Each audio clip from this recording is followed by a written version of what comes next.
മല്ലിയില എങ്ങനെ കേടുകൂടാതെ സൂക്ഷിക്കാം എന്ന് നമുക്ക് നോക്കാം.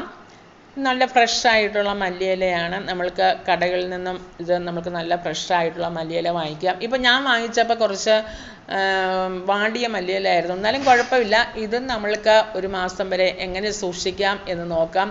നമ്മൾ വാങ്ങിക്കുന്ന മല്ലിയിലയ്ക്ക് വേരുണ്ടായിരിക്കണം, എന്നാലേ നമുക്കത് സൂക്ഷിക്കാൻ പറ്റത്തുള്ളൂ.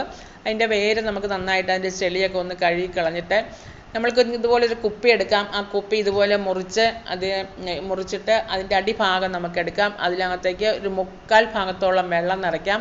എന്നിട്ട് നമ്മൾക്ക് ആ മല്ലിയിലയുടെ വേര് അതിനുള്ളിലേക്ക് ഇറക്കി വയ്ക്കാം.